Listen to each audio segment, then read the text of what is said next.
মায়ের মতো বলতে গেলে যেটা বলতে হয় সেটা হচ্ছে আমার মনে হয় আমি পুরোটাই আমার মায়ের মতো। কারণ আমি হচ্ছি মায়ের একদম কোলের মেয়ে।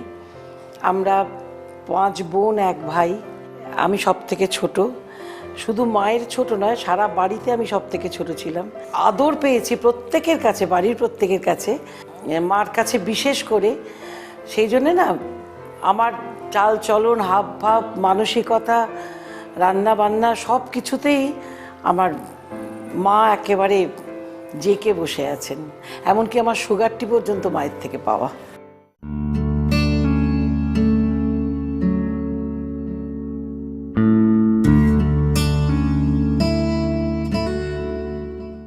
আমার মাকে আমি দেখেছি সর্বক্ষণ একটা ঠোঁটের কোলে হাসি লেগে আছে। তো তখন তো এই হাসির মর্মটা বুঝতুম না। আমাদের মা হাসে, মা আর 5টা বন্ধুর মায়েরা যেরকম কখনো গম্ভীর মুখে, কখনো হাসি মুখে, কখনো দুঃখ মুখে, আমার মায়ের মুখে দেখতাম একটা ঠোঁটের কোণে সবসময় একটা হাসি লেগে আছে। এখন বুঝতে পারি যে এই হাসিটা যে কি দামি ছিল। একটা মানুষ একদম সংসারটাকে মাথায় নিয়ে থাকতো, সংসারে সুখ দুঃখ ব্যথা সবাই সংসারই থাকে, এটা নতুন কোনো ব্যাপার নয়, কিন্তু সব কিছুর মাঝেও যে ওই হাসিটাকে নিয়ে থাকতো, আমার সেইটাই এখন সব থেকে ভালো লাগে।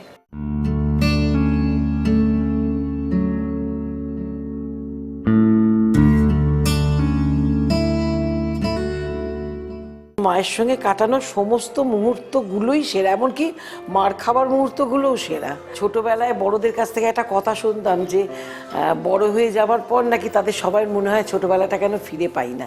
তখন ভাবতাম এটা কি বোকা, আমরা তো ভাবছি যে কবে বড় হব।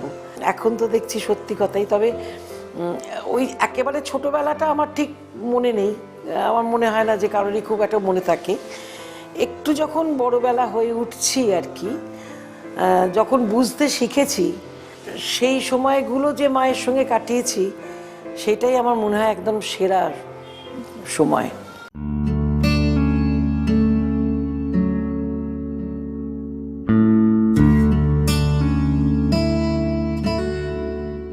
মা চলে গেছেন বহুদিন, আমি তখন সবে অভিনয় করতে শুরু করেছি।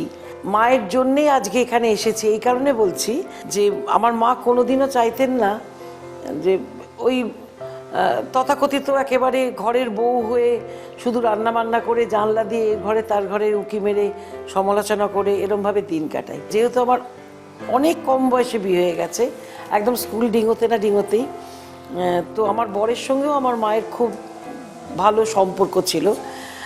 আমাদের হুড় করে বেড়াতে যাওয়া এ করা সব কিছু। তো মাই বুঝিয়ে বরকে বলেছিল যে দেখো এইরকমভাবে মিছিমিছি ঘরে বসে সময় না কাটিয়ে করুক না। এই পাড়ার নাটক দিয়ে শুরু হয়েছিল আর কি। তো সেই পাড়ার নাটক থেকেই, মানে একটা নাটক থেকেই আমার একদম প্রফেশনাল বোর্ডে চলে যাওয়া। সেখানে মায়ের অবদান ভীষণভাবে, কারণ আমার বর একটু খ্যাপাটে টাইপের, তখন আরও বেশি রাগী ছিল। তো তাকে শান্ত করে বুঝিয়ে একদম নরম করে তার মাথায় ঢুকিয়ে যে এটা কোনো একটা অন্যায়ের পথ নয়, যদি খারাপ হওয়ার হয় কোনো মানুষের, সে ঘরে বসেই খারাপ হতে পারবে, তো অতএব তুমি ওকে রাগারাগি না করে মত দাও। তো প্রথম পদক্ষেপটা তো আমার মায়ের হাত ধরেই বলতে হবে।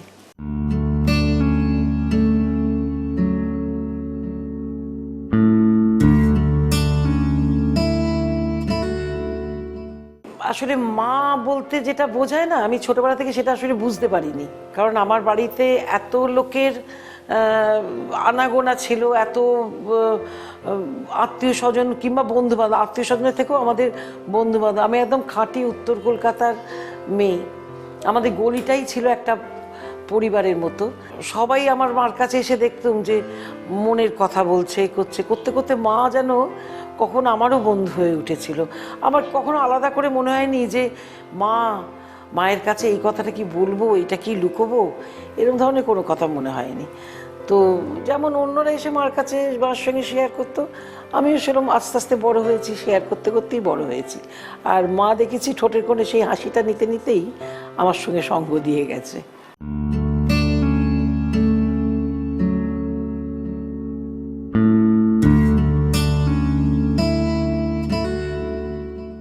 ঝগড়া বলতে যেটা বোঝায় সেটা ঠিক হয়নি, ঝগড়াটা ঠিক হয়নি, তবে তর্কাতর্কি হয়েছে। আবার খুব মা রেগে যেত, কিন্তু মা আবার হেরে গেলে খুব রেগে যেত।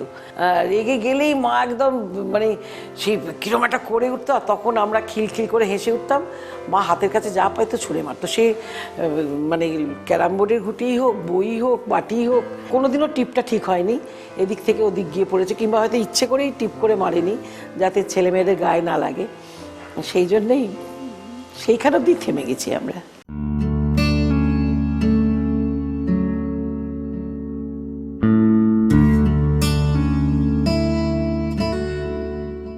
এখন অনেকগুলো লেখা আসে দেখি হোয়াটসঅ্যাপে, যে ওই মাকে নিয়ে ইয়েতে রেখে এলাম, বৃদ্ধাশ্রমে রেখে এলাম, আসার পর তার 20-25 বছর পরে তার একটা দুঃখ হচ্ছে, হ্যান হচ্ছে, ত্যান হচ্ছে।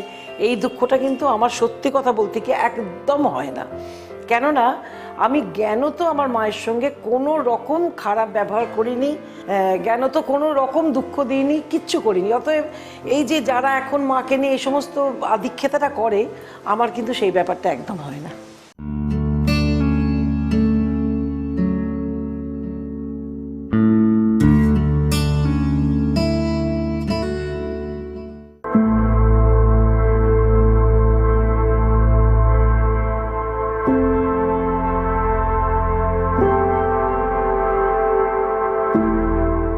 মার কান্না কিন্তু দেখিনি, মা কেঁদেছে নিশ্চয়ই, মা কাঁদবে না এরকম হতে পারে না, তবে আমাদের সামনে কান্না সেটা আমার ঠিক মনে পড়ে না।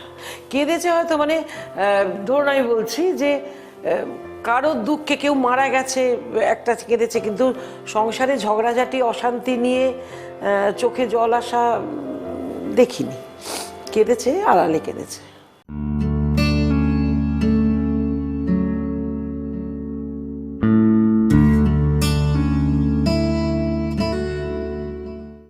মা মারা গেছে এবছর হচ্ছে 21 বছর, যেটা আমার মনে হয় আমি কালকেও মার সঙ্গে কথা বলেছি। এবং মার কাছে যেমন ছিল আমার ব্যাপারটা যে একটা যে কোনো খবর আগে মাকে দেওয়া, ঠিক এখনও যদি একটা ভালো খবর পাই আগে মনে হয় যে মার কাছে গিয়ে, তখনই মনে হয় যে নেই মানেই তো। কারণ আমার প্রত্যেক দিন বাপের বাড়ি যাওয়া ছিল, প্রত্যেক দিন। এরকম দিন ছিল না যেদিনকে আমি বাপের বাড়ি যেতে পারবো না, কলকাতা থাকা। আর আমি তো বাইরে যেহেতু কাজ করি না, যে কাজের জন্য বাইরে গেছি এরকম তো হয়নি। এমনকি এরকমও হয়েছে রাত্রির 11টা, 11:30 বেজে গেছে, হয়তো আমি আমার বর কোনো নেমন্তন্ন বাড়িতে গেছি কিংবা অন্য কোথাও গেছি, আমি জানি কিন্তু যে মা অপেক্ষা করবে।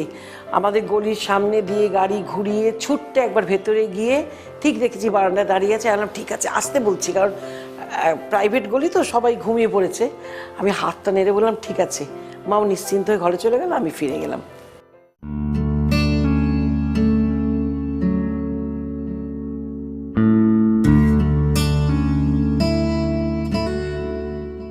মা জীবিত মৃত আমার মনে হয় সবসময় মাকে, প্রত্যেকটা মা এক একজনের এক এক রকমের মিস করা, কিন্তু মিসটা তো সবসময় করি। চুপচাপ ঘরের দরজা বন্ধ করে একদম ভালো করে মায়ের সঙ্গে গল্প করি, কথা বলি, প্রত্যেকটা কথা মাকে শেয়ার করি, জানো তো আজকে এই হয়েছে হয়েছে। এবং আমি না কীরকম যেন, আমি জানি না এটা সবাই সকলের ভেতর হয় কি না, আমার কীরকম মনে হয় যে মার গায়ের যে সেই একটা একটা মিঠে মিঠে গন্ধ, সেই ব্যাপারটা যেন ঘরেতে আমি উপলব্ধি করতে পারি যে এসছে, কথা বলছে। আমি জানি এটা বাজে কথা, এটা হয় না কিছুতেই, কিন্তু এতটাই মন থেকে আমি কথা বলি যে এটা আমার মনে হয় এখনও, এই মানে 20-21 বছর পরেও।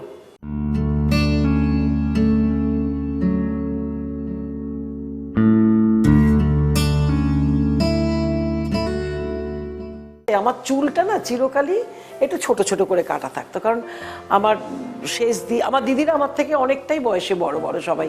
ছর্দির চুলের ভাতটা ছর্দির বোধহয় ছিল, আর সেই সময় মা একটা ফ্রক করে দিয়েছিল আমাকে, পয়লা বৈশাখের দিনের কথা।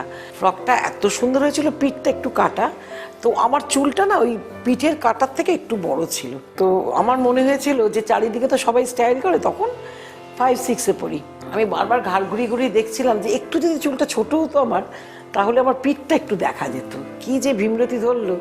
তো আমাদের নিচের বাড়ির নিচের তলাতেই থাকতেন বাবার এক বন্ধু, তার স্ত্রী ছিলেন না। আমি কোনোদিনও জানতে পারিনি যে তারা আমাদের ভাড়াটে ছিলেন। আমরা সব একসাথেই থাকতাম, অনেক বড় হয়ে জেনেছি ভাড়াটে। তো অতএব আমার বাবার বন্ধু কাকা হিসেবেই ছিলেন। তার ছেলে ছিল বিশ্বনাথ দা। আমি একটি কাঁচি নিয়ে গিয়ে বিশ্বনাথ দাকে বললাম, বিশ্বনাথ দা হচ্ছে আমার দিদিদের বয়সী, যে বিশ্বনাথ দা আমার চুলটা একটুখানি কেটে দেবেন, তাহলে আমার পিঠটা দেখা যাবে। বিশ্বনাথ দা তখনকার বদমাইশ ছেলে, সেই উঠলো, উঠে কচ করে চুলটা এখান থেকে কেটে দিল।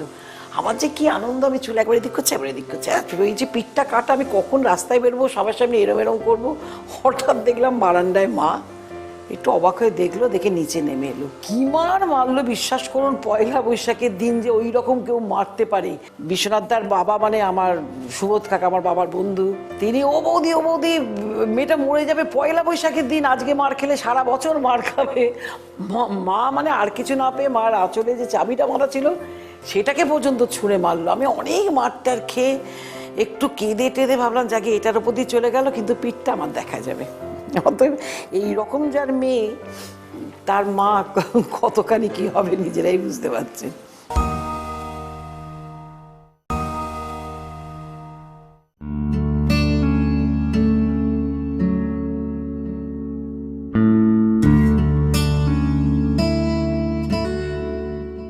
আমি মার জন্যে এতটাই করেছি বলবো না, আমার যতটুকু ক্ষমতা ছিল আমি, মানে যেহেতু মাকে আলাদা করে কিছু ভাবিনি যে আমার মাকে এটা করতে হবে কি কিছু, তাই জন্যে আমার মনে হয়নি যে মা ছিল ঠিক আমারই মতো, মানে শরীর খারাপ নিয়ে মাথা ব্যথা নেই, কাজ নিয়ে মাথা ব্যথা নেই, কোনো কিছু নেই না, বেড়াতে পারলে আমরা একদম এক পায়ে খাড়া। তো আমার বরেরও ভীষণ বেড়াবার নেশাটা আর কি ছিল।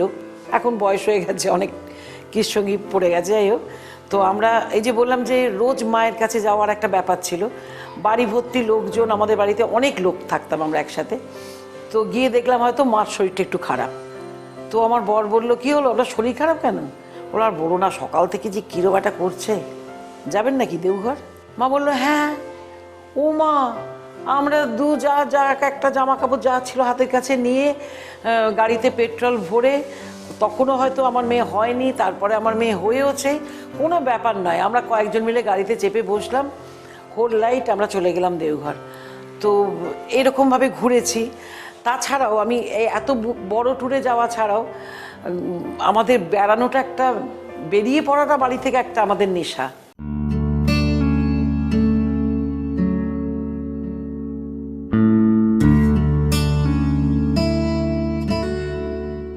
মা বড্ড ভালো রান্না করতো, হয়তো সবাইয়ের মাই খুব ভালো রান্না করে, কিন্তু আমার মনে আছে আমার ছোটবেলায়, আজকে কিন্তু ঘরে ঘরে আপনার রেজালা ফেজালা হ্যানত্যান এই সমস্ত হয়, কিন্তু আমার ছোটবেলায় বাড়িতে রেজালা হওয়াটা একটা বিরাট ব্যাপার ছিল। মা কিন্তু অনায়াসে সেই সমস্ত রান্না, ঘরোয়া রান্নার কথা তো বাদই দিলাম, মানে শুক্তো ঝাল ঝোল অম্বল এসব বাদ দিলাম, আমি বলছি এই রেজালা কেক এরকম ধরনের রান্না মায়ের কিন্তু একদম হাতের মুঠোয় ছিল সব সময়। যে আমরা যে খুব বড়লোক ছিলাম তা নয়, কিন্তু আমাদের যথেষ্ট মানে ভেবে চিন্তে সংসার চালাতে হতো মাকে, কিন্তু তার মধ্যে মার কাছে যখন কেউ খেতে আসতো, কি অনায়াসে এসে বলতো, বৌদি আপনার হাতে সেই ঢাকাই পরোটাটা। তো মা কীরকমভাবে করতো আমি জানি না, সঙ্গে সঙ্গে কীভাবে, তখন তো গ্যাসও নয় এ নয়, উনুন টুনুনে করে দিত। আর আমি কিন্তু বড় হয়ে মাকে সেই রকমভাবে ঠিক দিতে পেরেছি। আমি যত রকমের, আমার একটা রান্নার নেশা, বেড়াবার নেশা, আর হেমন্তের কথা তো বললামই। অত এই তিনটে দিয়ে আমি মার কাছ থেকে যে তিনটে জিনিস পেয়েছি, হাসিটুকু ধরে নিয়ে আমি কিন্তু মাকে দিয়ে যাওয়ার চেষ্টা করেছি, একদম মন প্রাণ দিয়ে। আমি নানান রকমের রান্না করে খাইয়েছি, মা ভীষণ খুশি হয়েছে, সব কিছু।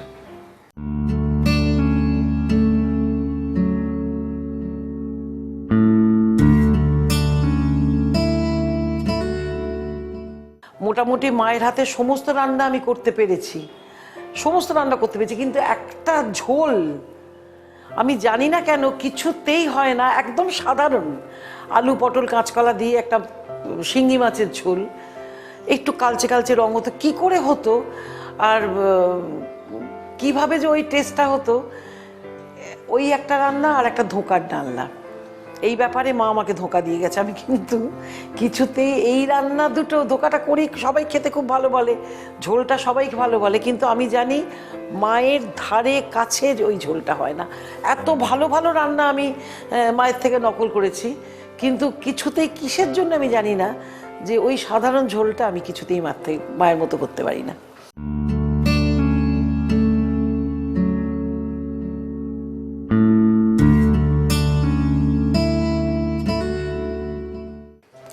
যেহেতু একটু লম্বা টম্বা ছিলাম, চওড়া ছিলাম না, কিন্তু চওড়াটা বড় হয়েছি, যেহেতু একটু লম্বা টম্বা ছিলাম আর তখন দেখতে ভালো ছিল, প্রেমটা একেবারে সেই 11-12 বছর বয়স থেকে আমার ঘাড়ে চেপেছে। আর আমার ভেতর যে কী প্রেম, মানে কাউকে ফেরাতে ইচ্ছে করতো না। মনে তো আহারে বেচারি, এরকমভাবে একটা চিঠি দিলে উত্তর দেবো না, এইভাবে একটা চিঠি দিলে এইভাবে ডাকলে আমি কথা বলবো না।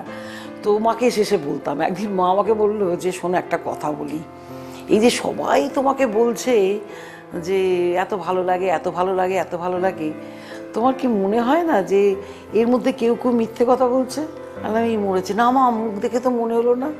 খুব ভালো ভালো অভিনেতা ওরা, বুঝতে পারছো না তুমি, তুমি বরং ওইটার থেকে মনটা সরিয়ে একটু পড়াশোনায় মন দাও, নিজের বুদ্ধিটা একটু বাড়াও, তুমি ঠিক চিনতে পারবে কে ঠিক বলছে আর কে তোমাকে মিথ্যে কথা বলছে।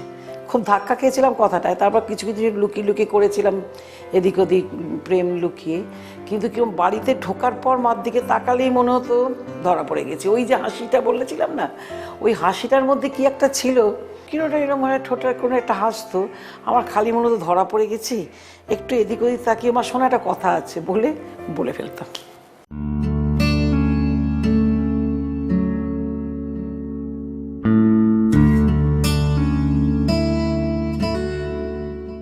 পাড়াটা যেহেতু আমাদের ঘরোয়া পাড়া ছিল একটা, উত্তর কলকাতার পাড়া, আমি যদি রাস্তায় ফুচকা খেতাম, সেটা যদি পাড়ার কোনো কাকা মেশো কেউ দেখে ফেলতো, তিনি কিন্তু অনায়াসে কান ধরে বাড়িতে পৌঁছে দিয়ে যেতে পারতেন। আমরা কিন্তু তখন কিছু মনে করিনি, কানটা ধরা অবস্থায় পাতাটা চাটতে চাটতেও এসছি, এরকমও হয়েছে, আলু কাবলির পাতা।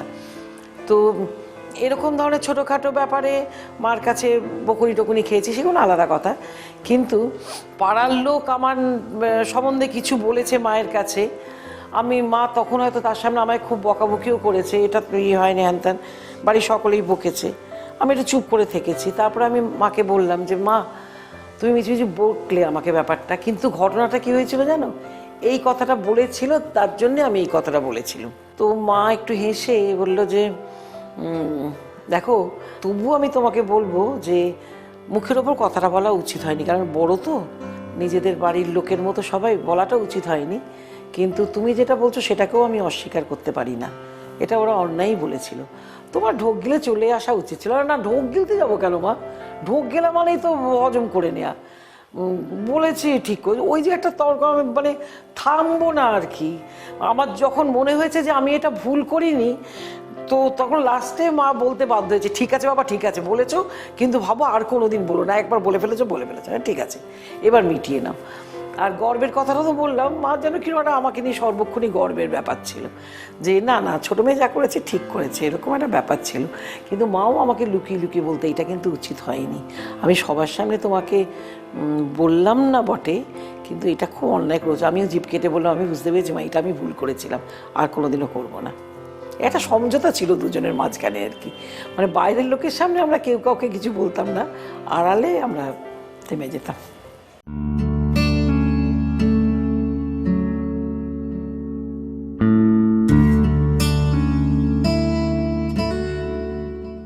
আবার একটা পয়লা বৈশাখের গল্প বলছি। মা নতুন সালোয়ার কামিজ করে দিয়েছে, তখন একটু বড় হয়েছি, মানে অন্তত 12-13 বছর বয়স।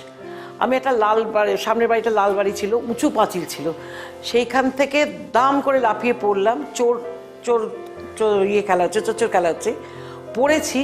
পড়ার পর আমি দেখছি চোর ছুটে আসছে আমাকে ছোবে, আমি ওইখান থেকেই মাটিতে ঘেসে ঘেসে গিয়ে বুড়িটা ছুঁয়ে দিলাম। তাতে হলো কি, আমার সালোয়ারটার ফর্দা ফাই ছিঁড়ে গেল একদম, মানে ওই দিনকেই পড়েছি, পয়লা বৈশাখের দিন মা সেলাই করে দিয়েছে।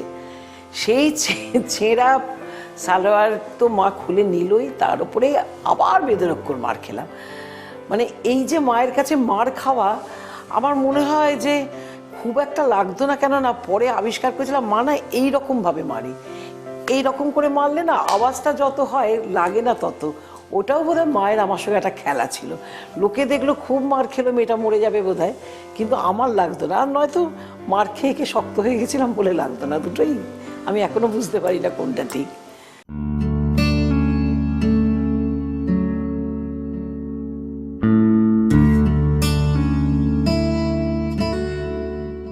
মায়ের একটাই ভীষণ ইচ্ছে ছিল, সেটা আমি জানি না পূরণ হবে কিনা, সেটা হচ্ছে মায়ের একটা হোটেল করার খুব ইচ্ছে ছিল, মানে রান্না বান্না নিয়ে কোনো একটা ব্যবসা করার। কারণ মা নিজেও খুব ভালো রান্না করতো, আমি বললাম, আর আমারও রান্নার হাতটা একটু যশ আছে। কিন্তু এটা নিয়ে ব্যবসা করতে আসলে মা যে সময়কার, তখন হয়তো ব্যবসাটা একরকমভাবে ভেবেছিল, কিন্তু একেবারে একটা উত্তর কলকাতার ঘরোয়া বউ, ডাক্তার দাদু, বাবা কলেজে গিয়েছিলেন, তো সেখানে সব মিলিয়ে ওরকমভাবে ব্যবসাটা করতে আসার নেই। তবুও মায়ের ভেতরে কিন্তু ব্যবসা করব, চাকরি করবে ছেলেমেয়েরা, এরকম ধরনের মার ব্যাপারটা ছিল। যার জন্যে আমার মেজদি ব্যবসা করে বড় হয়েছে, শেষদি দিদিভাই এরা শুধুই পড়াশুনো করেছে, আর নদীও পড়াশোনা করেছে। কিন্তু আমার ভেতরে আমার কিরম যেন মনে হয় কোনো একটা কিছু করতে গেলেই মনে হয় যে মার তো এই ইচ্ছেটা ছিল, তো মার ইচ্ছেটাই পূরণ করছি। মানে তার মধ্যে এই একটা কথা বলে আমি কিন্তু আমার বরের কাছ থেকে, মেয়ের কাছ থেকে, এখন আবার নাতিও বড় হচ্ছে, নাতির কাছ থেকে ব্যাপারটাকে এড়িয়ে নিয়ে যাবার চেষ্টা করি, কাটিয়ে নিয়ে যাবার, যে এটা আমার মায়ের ইচ্ছে ছিল, এর ভেতর তোমার নাক বলিও না। এরম করে করে অনেক নিজের স্বাদ আমি মায়ের স্বাদ বলে চালিয়ে দিই। তবে হোটেলের ইচ্ছেটা কিন্তু রয়ে গেছে, এটা আমি জানি না হবে কি না, কিন্তু এটা আমার রয়ে গেছে। যদি হয়, এটা একটা বিশাল মায়ের ইচ্ছে পূরণ হবে, এটা ঠিক।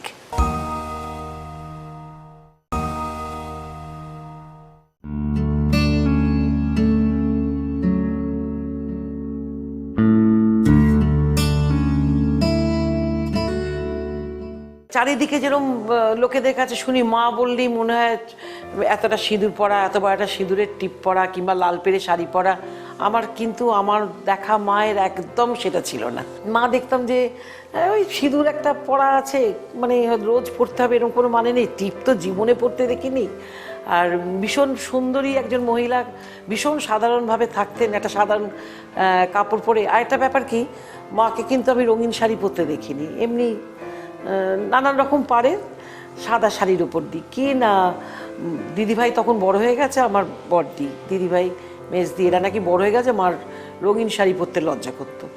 তো যার জন্যে আমার আবার লজ্জা করতো যে অন্য বন্ধুর মায়েরা সব রঙিন শাড়ি পরে টরে করে, আমার মা আবার সাদা শাড়ি পরে থাকে।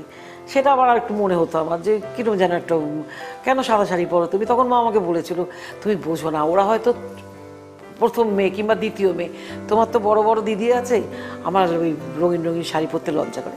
লজ্জা করে তো লজ্জা করে।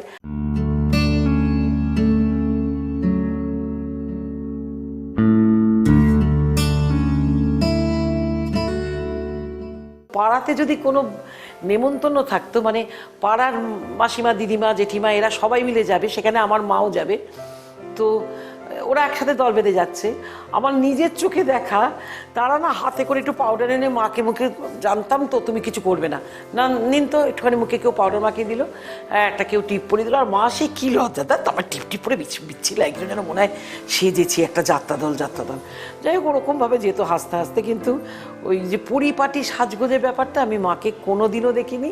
আর আমি মানে এও অভিনয় জগতে এসছি, অভিনয় করতে গিয়ে আমাকে সাজতে হয় তাই, কিন্তু আমিও যতটা পারি একদম মায়ের মতো ওইভাবেই থাকার চেষ্টা করি, যে ওই সেজে গুজে সুন্দর হওয়া কি কিছু আরোপিত ব্যাপারটা আমি জানি না কেন। আরও বয়স হলে হয়তো তখন এক একজনকে দেখেছি যে কম বয়সে সাজলো না, তো বুড়ি বয়সে ভীষণ সাজতে শুরু করলো। আমি প্রায় বুড়ি হয়ে গেছি, তো আমার মনে হয় না সেই ভৌতিক ব্যাপারটা আমার ঘাড়ে চাপবে, আমার মনে হয় না।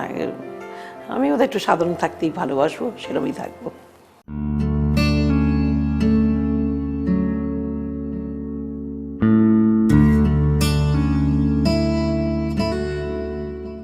শেষ দিন অবধি যাতে ওই মার মতো নিজের না পাওয়া জিনিসগুলো চেপে রেখে এই হাসিটা থাকতে পারে, হাসি মুখ নিয়ে যেতে পারি, এই ব্যাপারটা থাকবে, এটাই মাকে দেওয়া, ফিরিয়ে দেওয়ার কোনো ব্যাপার নেই। কারণ আলাদা করে মার কাছ থেকে যা পেয়েছি সেগুলো ফিরিয়ে দেবার মতো তো নয়, সেগুলো তো নিজের কাছে আগলে রাখার, ফেরাবো কেন?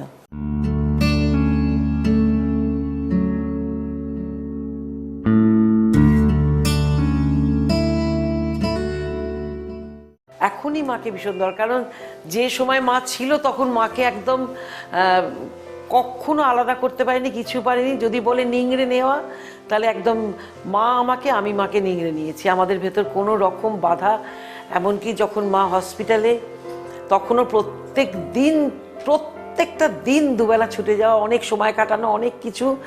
আর মা একটা কথা আমাকে বলতে চাই, তো আমি জানি না, খালি বলতো যে তোমার সঙ্গে আমার একটা কথা আছে। হ্যাঁ বলো না, এখন নয়, একটু পরে, দুদিন পরে। ওর কী যে কথা ছিল এইটা আমাকে একবার জানতে হবে। মা কোন কথাটা তুমি আমাকে শেষ অবধি ভুলে যেতে পারোনি, এই একটা ব্যাপার।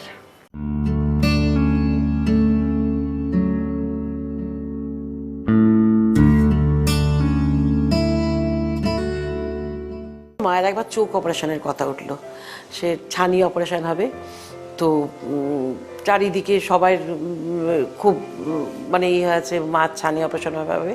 সেই সময় আমি খবর পেলাম, নাটক করছিলাম, যে আমাদের সঙ্গে একজন ভদ্রলোক অভিনয় করতেন।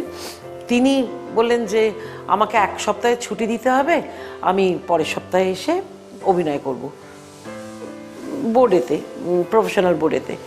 তো আমি জিজ্ঞেস করলাম, সত্যতা আপনি 1 সপ্তাহ পর এসে অভিনয় করবেন কি করে? কারণ ছানি অপারেশন করলে তো 1 মাসের মতো বিশ্রাম নিতে হয়। সত্যতা বললেন যে না, একটা এখন ব্যাপার এসছে যে মাইক্রো সার্জারি, তো ওইটা করলে 7 দিন ম্যাক্সিমাম, তারপরে আমি অভিনয় করতে পারবো। এইটা আমার মাথায় ঢুকে গেল। তখন ঢুকে গিয়ে আমি মাকে এসে বললাম, মা একটা ব্যাপার এসছে, ওইরকমভাবে না, ওই সবুজ কাপড় বেঁধে বেঁধে বসে থাকতে হবে না, একটা মাইক্রো সার্জারি বলে একটা এসছে, সেটা করব। তাহলে তুমি একদিনেই বাড়ি চলে আসতে পারবে, আর 5-7 দিন পরেই আবার সব ঠিক হয়ে যাবে। তো এই করে রেডি হচ্ছে। এবার মা, আমরা যে ডাক্তারকে দেখানো হলো, তখন 1-2জন ডাক্তারই করতেন, ডাক্তার পাওয়াকে দেখানো হলো। এবার একদিনে বাড়িতে আমি ঢুকেছি, আমার বাড়িতে গিয়ে দেখি, মানে এটা একটা কিরকম সাংঘাতিক ব্যাপার, একটা মানুষের নিজের মনের উপরে কতখানি সাংঘাতিক ব্যাপার। মা দেখি সামনে এরকমভাবে 3টে 4টে 5টা সব উল রাখা রয়েছে, প্রত্যেকটার থেকে এরকম সুতো এসছে, উলটা এসছে, মা চোখ বন্ধ করে বুনছে, এরম করছে, এরম করে বুনছে। তো আমি না ঢুকে দাঁড়িয়ে আছি, মা বুঝতেই পারেনি যে আমি এসছি। আমি দাঁড়িয়ে দেখছি এটা কি করতে চাইছে, দেখি একবার এটাকে হাত দিচ্ছে, এরকম করে চোখ বন্ধ করে বুনছে। তারপরে আমি হেই করেছি, চমকে গেছে। হ্যাঁ, তখন থেকে পাগলের মতো, কী করছো তুমি এরকমভাবে এদিকে উল ছড়িয়ে রেখে? বলছে কি না, আমার তো 2 দিন পরে অপারেশন হবে, কোনো কারণে যদি অন্ধ হয়ে যাই তাহলে তো আমি দেখতে পাবো না, আর দেখতে না পেলে আমার যদি এই বোনা টোনাগুলো বন্ধ হয়ে যায়, তাই জন্য আমি চোখ বন্ধ করে উলগুলোকে, তখন আমি তোমাদের বলবো যে লালটা এখানে রাখো, নীলটা ওখানে রাখো, এরকমভাবে তোমরা সাজিয়ে দেবে, আর আমি ঠিক টাচ করে। মানে একটা মানুষের কি সাংঘাতিক মানসিকতা, কি মনের জোর, যে আমি কাজ থেকে পাচ্ছে সরে যাই, আমার এই হাতের কাজগুলো করতে পারবো না, সে চোখ বন্ধ করে ওরকমভাবে উল সাজিয়ে বলছে।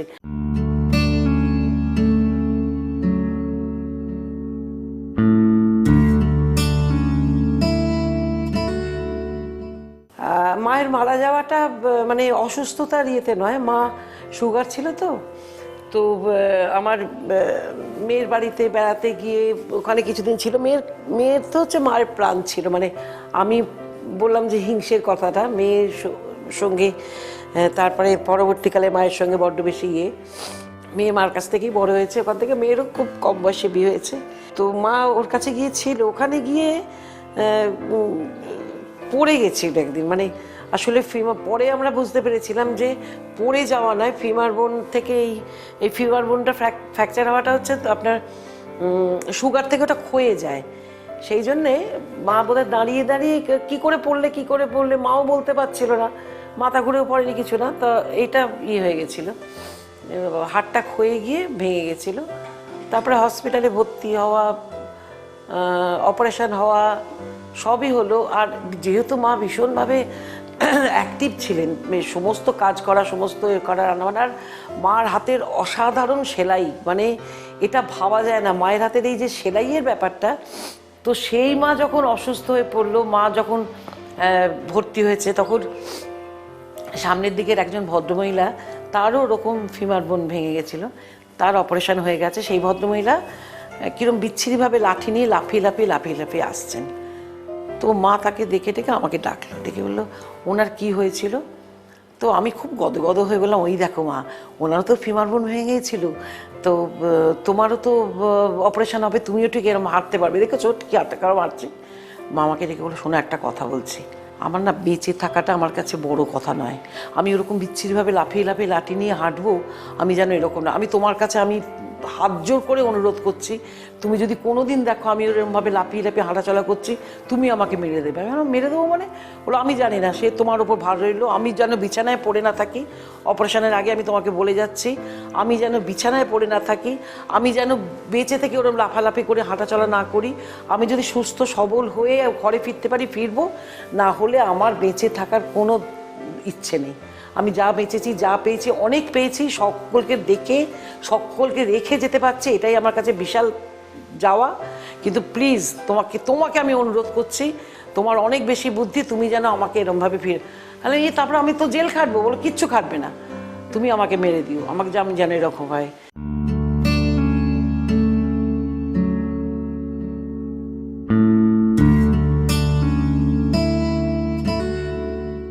মায়ের বোধহয় ডাক্তার যেটা বললো যে মায়ের অপারেশনও খুব ভালো হয়েছিল, কিন্তু মা ভীষণ মন থেকে ভয় পেয়ে গেছিল, যার জন্যে নিজের ঠিক মানে ইয়ে করে উঠতে পারলো না। তো আর আমার দিকে না কিরকম করুণভাবে তাকিয়ে থাকতো। আমি সারাক্ষণ ঠাকুরকে ডাকতাম যে না, মানে আমার ঠাকুমা দাদু এদের আমি চোখেও দেখিনি, শুনেছি মা মানে শ্বশুর শাশুড়িরা মাকে খুব ভালোবাসতেন। আমার যত মৃত মানে দিদিমা, এদিককার দাদু, আমার বাবা, সবাইকে ডাকতাম যে না না না, এরকমভাবে যেন সত্যি আমি বাড়ি নিয়ে যেতে না পারি, যা আছে যা দেখেছি যেরকমভাবে এসেছে থাক। তো মানে মায়ের ইচ্ছেতেই হোক কিংবা আমার ডাকাতেই হোক, মাকে ওই অবস্থায় আর নিয়ে আসতে হয়নি। এটা আমার কাছে একটা সত্যি বিরাট পাওয়া, ভগবানের কাছে আমার মানে বিশাল একটা পাওয়া যে মাকে ওই বিছানায় শুয়ে থাকতে, যে কদিন হসপিটালে ছিল সেই কদিনই। আর একটা মানুষ, একজন বয়স্ক মানুষ হসপিটালে মারা যাচ্ছেন, ভর্তি আছেন, তার অপারেশন হয়েছে, তার ইয়ে হয়েছে, কিন্তু বিশ্বাস করতে পারবেন না প্রত্যেকটা ডাক্তার নার্স কীরকমভাবে এসে মার সঙ্গে গল্প করতো, ভালো লাগতো, তারা প্রত্যেকে আসতো। আমরা যখন মা মারা যাওয়ার পর বারবার করে বলে গেছিল আমার যেন শ্রাদ্ধ টাদ্ধ না হয়, এই ব্যাপারে কিন্তু ভীষণ মানে উন্নত মনের ইয়ে ছিল। আমার বাবা বলুন মা বলুন এদের সকলেরই ছিল যে মারা যাচ্ছি, যারা ঘাটে যাবে তাদের একটু মিষ্টি খাইয়ে দিও কিংবা ভালো খাবার খাইয়ে দিও, তোমার হাতে রান্না করা, কিন্তু ওই পুরুত দেখে শ্রাদ্ধ করা, যেটা আমিও মানে বুঝবো না সংস্কৃত, তোমরাও বুঝবে না, অথচ একজন পুরুত এসে অংবং করে মন্ত্র পড়বে, এই জিনিসগুলো এবার বন্ধ করো। তো আমরা করতে চাইনি ওইভাবে, যাই হোক শেষ পর্যন্ত করতে বাধ্য হয়েছিলাম আবার কয়েকজনের চাপে। কিন্তু যখন আমরা দেখলাম যে তাহলে মায়ের শ্রাদ্ধতে কাকে কাকে বলতে হবে, আমরা দেখেছিলাম প্রায় 400-র মতো লোক মায়ের সঙ্গে দেখা করতে গেছিলো হাসপাতালে। একজন সাধারণ মানুষ, সাধারণ গৃহবধূ, যে কোনো রকম কোনো বাইরের জগতের সঙ্গে ওরকম ইয়ে ছিল না, তার শুধু ভালোবাসা, ভালো কথা বলা, লোকের সঙ্গে ভালো ব্যবহার, লোককে খাওয়ানো, এইটুকুর জন্যে তাকে প্রায় 400 লোক হসপিটালে দেখতে গেছে এবং তাদের সকলকে বলতে হয়েছিল আমাদের।